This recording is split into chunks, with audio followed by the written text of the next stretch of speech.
जनता की आवाज़ में आप देख रहे हैं कि कुछ मेडिकल प्रश्न और समस्या उठ रही है दवाखाने के विषय में। आज एक सूत्रों के अनुसार मेरे को मेडिकलों का कुछ अंदर के रहस्य मालूम गिरे हैं, इसलिए मैं एक विशेष मेडिकल स्टोर के ऊपर आए वाला हूँ। मेडिकल स्टोर से कुछ मालूमात लेने के वास्ते आज उनसे कुछ रहस्यमय मालूमात लेने के वास्ते आया वाला हूँ। नमस्कार साहब। सर नमस्कार.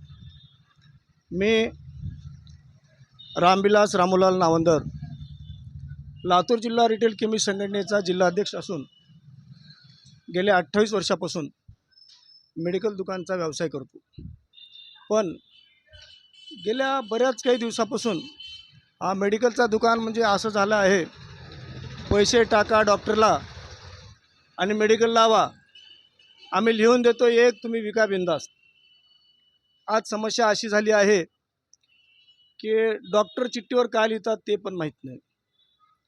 आणि विना फार्मसिस्टचे दुकान तर एवढे झाले आहेत, एकदा ते येतात चणे बटाणे देऊन ड्रग ऑफिसला परमिशन घेतात, परवाना घेतलं की पुन्हा तो फार्मसी दुकानात राहत नाही. एखादा गिऱ्हाईक बिल मागितलं तो देत नाही. आणि राहिला विषय, आज आरोग्याच्या ठिकाणी प्रत्येक माणूस डॉक्टर आणि मेडिकल, जसं डॉक्टर दवाखान्यात गेल्यानंतर भितात, तसंच औषध देखील घेताना माणूस विश्वासाने घेतो, पण त्याचा कुठेतरी विश्वास हा दुरुपयोग होतो. साहेब, बिना फार्मसी मेडिकल टाकता येते का? नाही, विना फार्मसी दुकान टाकता येत नाही. जर समजा तुम्ही कोणतरी क्वालिफाईड पर्सन असेल आणि त्याचा तुम्ही परवाना घ्यायचा, त्याला महिन्याला पैसे द्यायचे आणि परवाना घ्यायचेपर्यंत त्यानं तुम्ही दुकानात बसलं तर चालतं. नंतर काय कोणी येत नाही, काही नाही. पुन्हा डॉक्टर आणि तुम्ही दोघं मिळून डॉक्टरला भाडं देऊन जसं तुम्हाला धंदा करायचं तसं करा. साहेब, जसं ड्रग इन्फेक्शन अधिकारी मेडिकलला येऊन तपासणी करते, तसं डॉक्टरचे मेडिकल दवाखान्यात तपासणी करू शकते का? नाही, कसं आहे बघा, मागील काळामध्ये मी स्वतः लातूर जिल्हा रिटेल केमिस्ट संघटनेच्या नावानं काही ड्रग ऑफिसला पत्र दिले होते. त्याच्यामध्ये काही मेडिकलचे नावं होते, काही डॉक्टरचे सुद्धा नावे होती. पण त्यांनी पाहणी करून काय केले मला माहीत नाही, पण तपासण्या केले. पण ड्रग इन्स्पेक्टर साहेबांनी जसं मेडिकलवाल्याला औषधं विकलेले पावत्या वगैरे मागत असतात, तसं डॉक्टरनी काय लिहून दिले त्यांच्यापाशी पण रेकॉर्ड असावा आणि त्यांच्या मेडिकलवाला बाजूचा काय दिला काय नाही हे राहावे.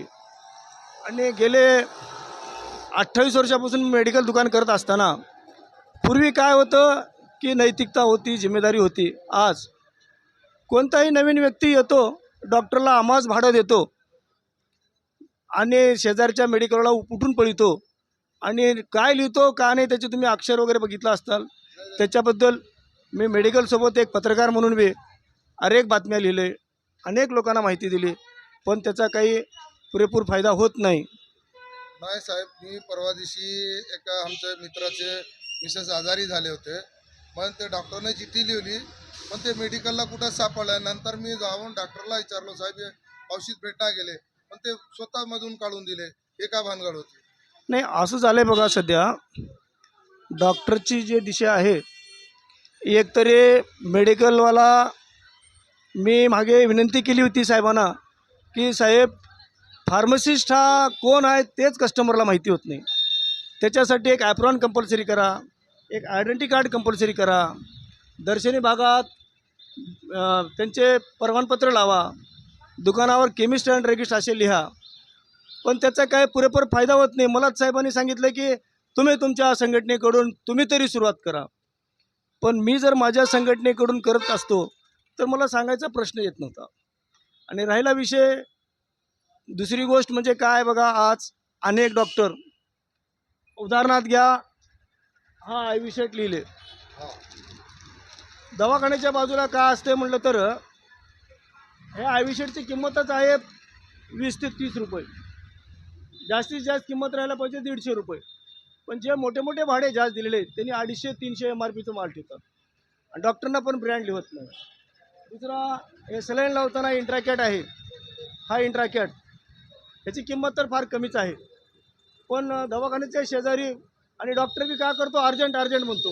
म्हणजे पेशंटला दुसरीकडून आला त्याला संधी बी देत नाही आणि इथंच घ्या म्हणतो. त्याच्याकडे किंमत काय होते, 200-300 राहत्या. मग गिऱ्हाईक मजबुरीने घेतो. उदाहरणार्थ घ्या, माझ्या दैनिक याच्यामध्ये हे एक इंजेक्शन आहे. डॉक्टर चिठ्ठीवर हे इंजेक्शन लिहतात. ह्याची किंमत आहे 165 रुपये. पण बरेच मेडिकलवाले काय करतात की ह्याच्या बदल्यामध्ये असे जास्त किमतीचं औषधं देतात. ह्याची किंमत 227 आहे. मागितलं तर बिलं देत नाही. आणि आज काय झालं म्हटलं तर जे GST कमी झाली 2000 सप्टेंबर महिन्याच्या नंतर जे बी औषधं आले, मेडिकलवाले बिलं करून देत नाहीत, MRPवर विकत आहेत. 6% GST कमी करून विकणं गरजेचं आहे, पण ती विकत नाही. आणि शासनानं एक कंपल्सरी दुकानात CCTV कॅमेरे बसवा म्हणले, असा ड्रेस घातला पाहिजे, ID कार्ड पाहिजे. जर येणाऱ्या केमिस्ट लोकांना कसे कळेल की हा खरंच बाबा दुकानचा फार्मासिस्ट आहे. सध्या काय झालं आहे, डॉक्टर कंपाऊंडर झालेत. कंपाऊंडर सगळं इलाज करते आणि डॉक्टर फीस घेते. तसं मेडिकलमध्ये काय, कोणी बी यावं, डिपॉझिट भाडं द्यावं आणि दुकान टाकावं आणि आपलं काम चालू. त्यांनी लिहितात एक आणि देतात एक. यापूर्वी बी एक 2-4 महिन्याखाली मी कॅप्टन चौकामध्ये एक दवाखाना आहे लहान लेकराचा, तिथंही एक प्रकरण असाच घडला होता. तर मी तुमचं जे ड्रग इन्स्पेक्टर आहे त्याला आम्ही फोनवरून संपर्क केलं होतं. ते आम्ही चौकशी करून म्हणलं होतं, पण हे चौकशी करत नाही. का, ह्याचं मागलं कारण काय आहे? ते काय असतं, तुम्ही ज्यावेळेस त्यांना कल्पना देतो तुम्हाला लेखी तक्रार देणं पाहिजे, रिसिव्ट घ्या. मग त्यांनी काय करणार, त्या संबंधित लोकांना एक येणार, चक्कर मारणार, फोन करणार. मग तुम्हाला त्यांनी उत्तर देत नाहीत. त्यांचं आजी माजी मिळतात, काम करतात आणि सोडून देतात. कारण तुम्ही त्याचा पाठलाग केला पाहिजे. जोपर्यंत जनता स्वतः हुशार होत नाही आणि प्रश्न विचारत नाही, बिलं मागत नाही ग्राहकाकडून, आणि जे औषधं दिले डॉक्टरला देखील सांगितलं पाहिजे की बाबा तू चांगल्या अक्षरात लिह. मी सांगून थकलो. आणि दुसरा विषय, मी तर विनंती करतो शासनाला की ज्याप्रमाणे मेडिकलवाल्याचे खरेदी विक्रीचे बिले तपासले जातील, तशा डॉक्टरकडे पेशंट कोणता आला, त्या पेशंटला कोणते औषधे दिले आणि त्या मेडिकलमध्ये तोच औषध दिला का, ती पाहणी करावी. आणि डॉक्टरने जसं बिलं कंपल्सरी, काही औषधं असे आहेत की आम्हाला सांगतात की डॉक्टरचं तुम्ही एक बिल सांभाळून ठेवा, शेड्यूल H1 आहे, कोडियनचा ड्रग आहे. मग मला सांगा, डॉक्टर 2च चिठ्ठ्या देत नाही, आम्ही सांभाळून कसे ठेवायचे? आणि काही संबंधित गिऱ्हाईक असतात, कधी बेरात्र रात असते, एखाद्या गोळी दिलं की काम होतो त्याचा, तर ते करणं गरजेचं आहे.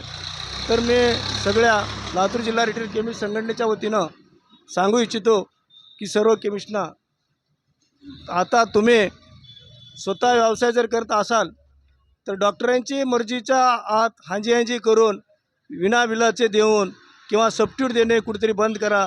समाजसेवेसाठी गरिबांना काहीतरी मदतीचा हात द्या. आपण पाहत आहोत ये जनता की आवाज़ न्यूज़ चॅनलमध्ये. आज मी एक श्री कृष्ण मेडिकलमध्ये, आज असे मेडिकलचे अनेक समस्या लोकांसमोर निर्माण होत आहे. त्यामुळे मी आज एक जवळचेच मेडिकलमध्ये एक व्हिजिट दिलो. त्यामध्ये असं आपल्याला असं जाणून वाटलं आहे की मेडिकल एक समाजसेवक नाही, व्यवसायी धंदा झालेला आहे. शासनाने याची दखल घ्यावं आणि नागरिकाने ह्याच्याकडून सावधान राहावं. मेडिकलवरून जे कसलेही येऊन कुठलेही पावती ना घेता, बिला ना घेता औषध घेऊन आले. धन्यवाद.